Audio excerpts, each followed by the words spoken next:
She all looks at you and she goes, "So you all seek the truth?" Yes, we do. We certainly do. What makes you so sure that you'll find it? We have visions. By we, I mean, not me, specifically. What can I speak to her in the Shoeth tongue and say, I'm certain we'll find it? Oh, but... She responds in common, "Are you the one who messages him?" Yes. In common. Good. I do not know what you said. Can you speak Shoeth? He speaks Shoeth. She did Right. not respond in Shoeth. Oh, I didn't know if he could speak it outside of his dreams. I reply in Vietnamese. Well then. What you're about to see, I'm sorry. I will be able to bring you in through the outermost layer, most likely. The secondmost layer will pose challenges. They're more resistive down there to guests. I can give you my exosuit for aid when you meet him, but I only have my one. It is difficult to bring excess supplies beyond my station. Understandable. Someone needs to go in and grab him. He is restrained by 4 bonds, each of which is extremely strong, but not impenetrable. His chamber is controlled by 1 terminal. I do not know the password, and it is heavily protected. In the innermost chamber, you can anticipate 1 Inquisitor and 1 Knight. No! Only one of them is a liar! Actually, my character does bust out laughing. So you start uncomfortable. just wailing, laughing, echoing through this immense cargo elevator. I'm sorry, is this funny to you? I speak of grave danger. We're gonna die. He flicked me and it did 90 damage. He backhanded me across the fucking room. And then I cried. I hope for everyone's sake that you do not die. Yeah, me too. Thank you. Is there any way to avoid these? Or must they be silenced to be able to get in? I have never seen the knight not standing near his chamber door. Is there an excuse? Should have brought bombs. Turn off the anti-magic, teleport in. Mm-hmm. The terminal is frequently guarded by the Inquisitor. So you have to kill the Inquisitor in the night, access the terminal, get in and grab him. Are they the only ones that are down there? They are the only ones I frequently see down there. Occasionally there are others, such as Tsar Omnia, but she is not scheduled to visit today. Oh god. I assure you, if she were to visit, you would see much, much, much more resistance towards a simple cargo delivery. Okay. Alright, friends. Well, See you on the other side. can't wait to bleed all over my tongue. We all for sure know how pain in the ass the knight is gonna be, but how pain in the ass the Inquisitor gonna be. So, I mean, the plan Take them is... first. we could probably lock down that area by hacking it and then try to get rid of those 2 and then teleport back to the ship. How easy will it be to leave here once we get back on our ship? There are 2 separate anti-magic fields here. They are primarily targeted towards traveling magic. Other sources of magic are suppressed but still able to pass. This traveling magic includes spooling? That No, is but not a how are we magical gonna act. get out of the... We can't teleport out anywhere. Oh, wait. Traveling magic is fully suppressed? Traveling magic is strongly resisted. Other magic is suppressed but still feasible. So we need someone to turn off the... Yeah, I get that. There is 1 generator on the second layer and 1 generator on the innermost layer. The innermost is controlled by the central terminal. Okay. Okay. Do you have any other questions? You have approximately 30 seconds before we hit the 3rd layer. I think... Is there like a release? Are we gonna have to split up? Or are we just gonna follow each other around to try to turn this shit off and then... What's our cover? Like, if a guard asks why we're here, what's the best response? Are you going to be accompanying us? I will accompany you to the secondmost layer. I will try to get you as far as I can into the secondmost layer. However, they are very resistive towards guests. I have never seen an external guest besides our Omnia herself into the innermost layer. We are But what's our Electricians. excuse? We are electricians. plumbers. Most heavily armed. We are masons. Exotic. We are Exotic pets. we are journalists writing for the Republic. We got me Is there like a minister of propaganda? We work for them. Yeah, is there propaganda for the? Do you have any Omni stickers we can Yeah, give me. chest or something? Actually, I think we should all pretend that We could say we we can't were- hear and we can't speak, and we just. We were sent by Tsar Omnia to question. What was Azrai? What were you being questioned, or what was Tsar Omnia questioning him about the other, like one of the first times you saw him? Can I rack my brain to remember? Because I think it was something to do with the Imperium, with the invasion into the Imperium.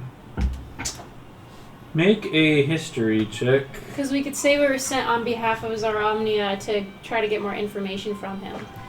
Pertaining to The invasion of the Imperium. Yeah. Okay. Oh wait, can I ask Agent K who else goes to see Crinden Cole? Are you racking your brain first? Because I'm racking my notes right now. 9 to rack my brain. Hold on, I might have it in my Oh, wait, notes. actually no, 10 to rack my brain. Brain blast! Come on, 10.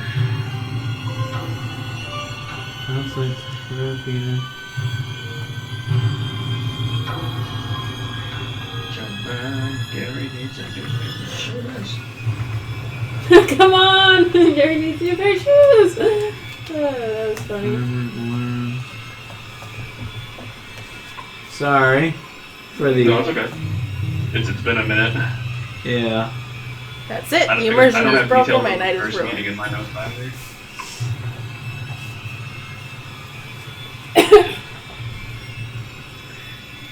I might be confusing, and this is an out of game conversation, but I might be confusing Captain K or Agent K with Tsar Omnia, but I felt like Tsar Omnia was quite friendly with him. I don't know, she punched him a bunch with her forearm. Yeah, she punched him a bunch. Tsar Omnia.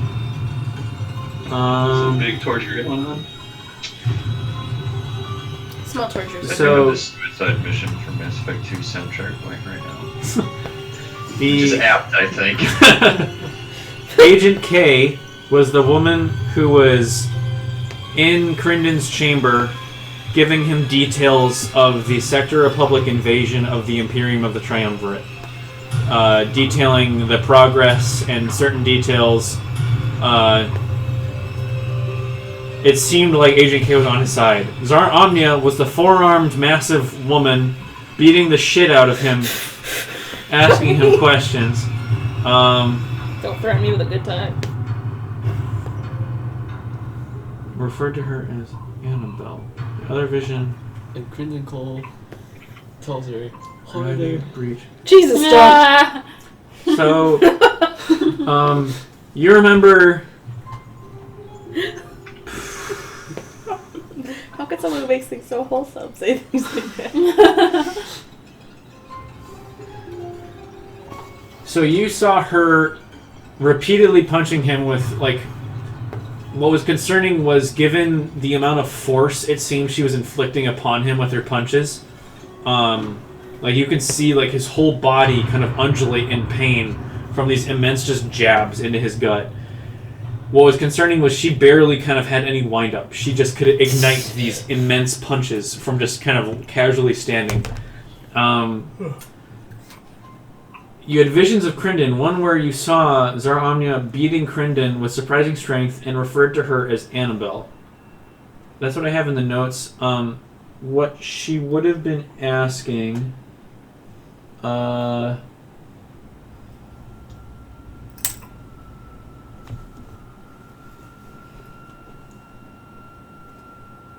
This induces...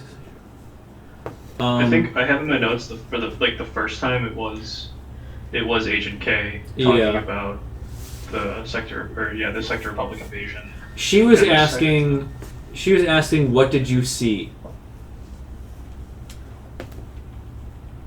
What did you have in your notes for the second time? The second time I had he was alone and he just asks me who am I. I think the third time was when Yes. Oh yeah. She's asking him. The third time was with Annabelle, and she was asking him what he saw. Yeah. So she's beating the shit out of him, saying, "What did you see? What did you see?" And he said something like, "I've already told you everything I know, Annabelle." Right. Yeah. Yep. So what are you? So you're in the elevator. At this point, you can see there are kind of viewports in the walls of the elevator. From darkness, immediately this bright light kind of floods into the elevator, and your eyes adjust, and you look out, and you can see this immense network of platforms over another ocean of lava. However, you can notably see that there's a huge amount of maybe 500 plus feet of air from above you. Is this steel sphere of a ceiling above you that you're now descending beneath, and in the distance you can see a few different streams of lava pouring in from the ceiling, seemingly from those intake vent holes that you saw on the surface. They're flooding into this lava ocean beneath you, but above that lava ocean you can see this big network of steel structure with thousands and thousands of people moving around above it. You can see sparks from welding torches. You can see white hot pores of magma flooding into molds. It's a big, massive forge. There are thousands of workers attending to several different elements of this huge forge. You can see long assembly lines of white hot pieces of armor on kind of mannequins and such, moving down this assembly line, getting things bolted to them, freshly being plated and then slapped onto these mannequins and then cooled progressively down the line.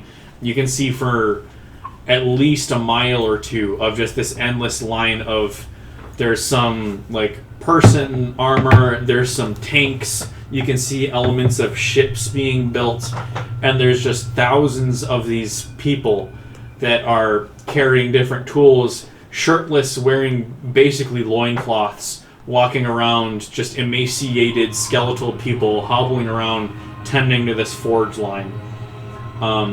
You have maybe, given the speed of the elevator and how far you have to go down towards the next level, you have maybe 15 seconds to ask one or two more questions. Who else goes to visit Crinden Cole besides you and Annabelle? Nobody. Okay.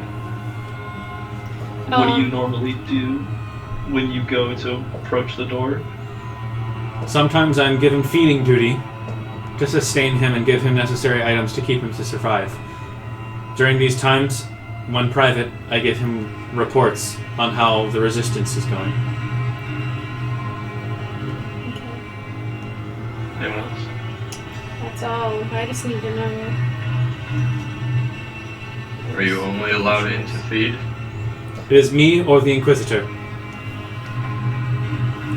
At this point, the elevator then hits the ground floor, and the walls of the door of the elevator slowly begin as another wave of heat now blasts you. Maybe the average temperature in here is 100 degrees. This just sweltering hot heat hits you. She's still facing you, her back to the door behind her.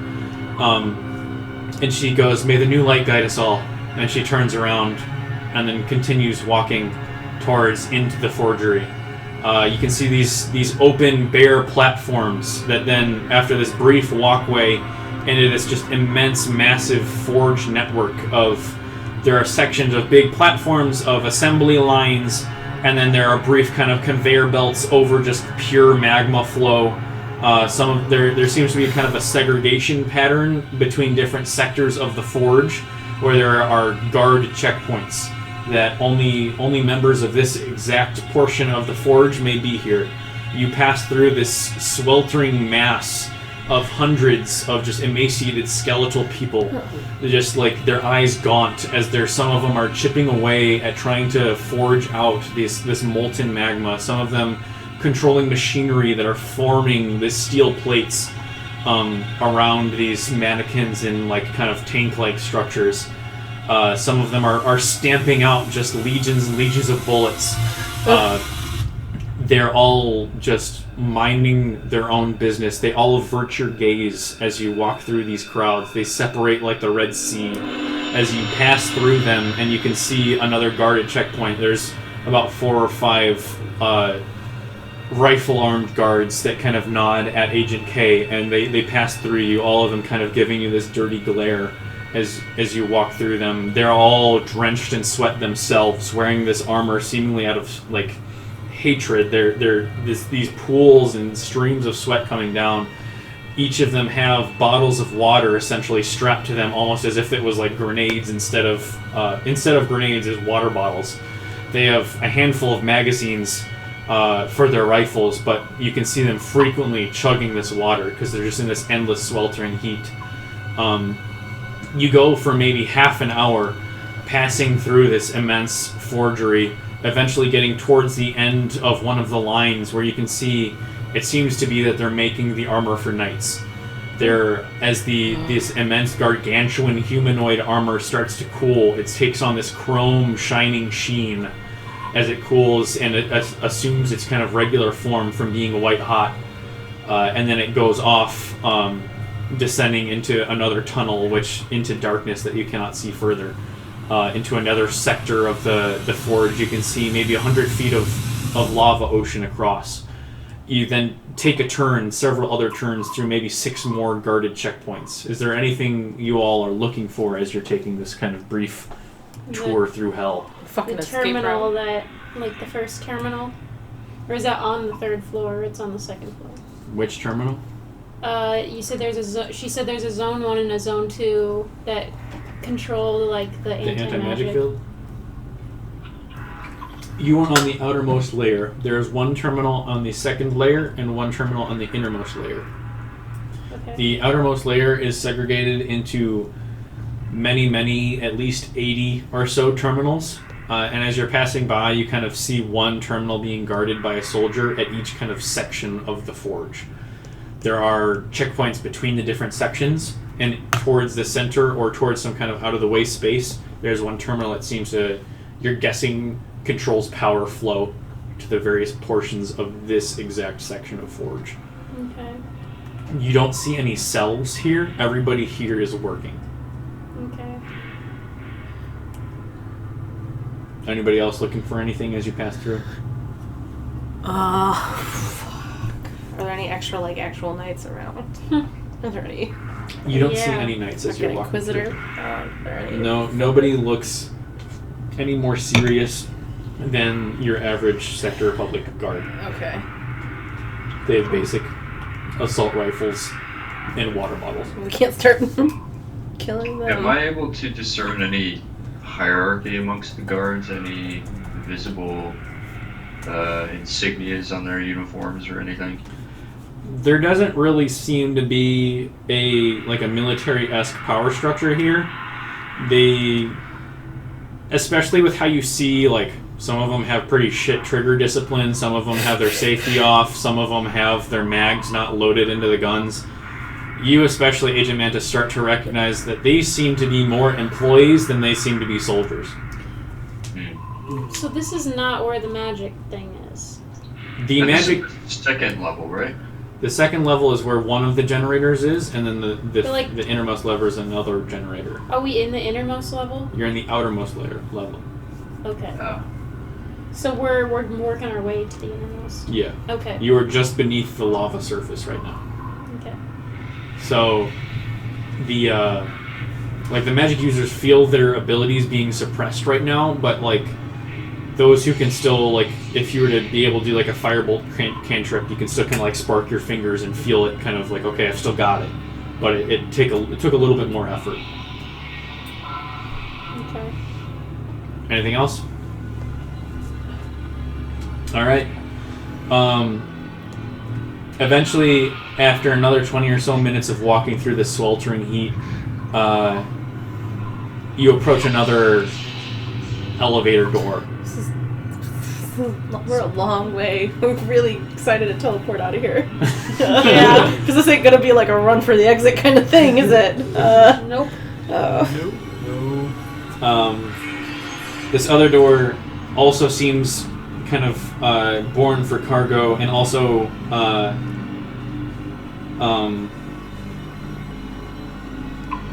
the pathways you're taking, you can see some of the checkpoints from the guards between the forge section.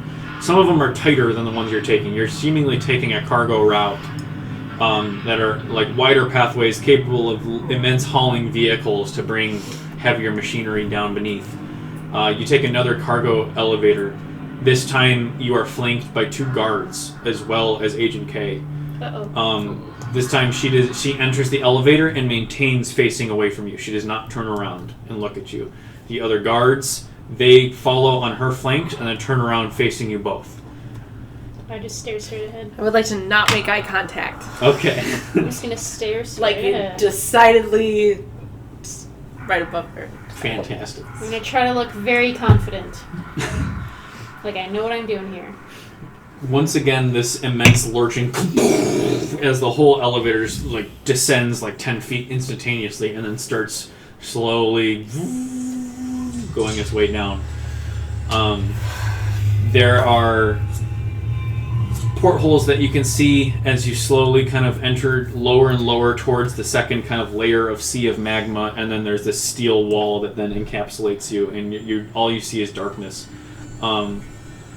After 5 or so seconds of darkness, a single lamp in the elevator kind of flickers on and paints this like small undersized light into this immense elevator. Anything you guys want to do in this time? All you hear is just it's this acrid smell in your nose of lava and forge and like gunpowder almost, and all you hear is this soft as the elevator is slowly kind of chunking its way down. Should I be doing something? I like to look. I just don't want to waste pauses if you guys had anything you wanted Nope. to be doing. No. You descend down and down and down for maybe 5 or so minutes, and then the porthole lights up, and you can see you're not looking down into a sea of lava. Now it lights up, and you're pretty much immediately at the floor. As soon as the light in the porthole ignites, the elevator begins braking and then settles down at the floor as the doors open up. The guards kind of nod at Agent K to proceed forward. As the doors open up, you can see these tight corridors up ahead, and you're once again greeted with this wave of heat, this time maybe 110, 115 degrees, getting hotter and hotter. Hot. This is almost painful. Breathing is hard and difficult, and as soon as you all go from standing in this elevator for several minutes and you take your first step, it's like a lift your foot and then like your foot just slams down onto the ground. You can feel the gravity here is maybe 5 plus 10 times stronger than you're used to. Less you're doing a little bit okay, you're recognizing some resistance. All of your footsteps, instead of the regular tup tup tup, you hear this as it kind of like slaps down into the ground. The sweltering heat, this immense gravity, the acrid smell now is replaced with this somewhat rotting smell. You hear echoing down the hallways these cries, these moans and wails, and then followed by screams echoing down. You hear begs for mercy, pleas for something to stop, anything to stop, and then whoosh, and you can see down this long, long hallway there are torches lit, offering light here, no lamps, and eventually you hear one whip, and then this, from wailing, a whip goes, and then there's silence, and then you hear this whoosh, as a steel gate opens, and you can see a big, burly, shirtless man walking out with this long, kind of taloned metal whip, crosses into the hallway and then heads down away from you, and you can see just dozens of scars along his back from like flagellant style whippings as he's walking down, chains along his pants, several units of handcuffs as he opens and closes the gate behind him, and then continues walking down and then makes a turn and is away from view. The view down the hallway is obstructed by heat waves and these mirages, and it almost looks like there's water on the ground, but as you start advancing forward, you recognize it's just a heat mirage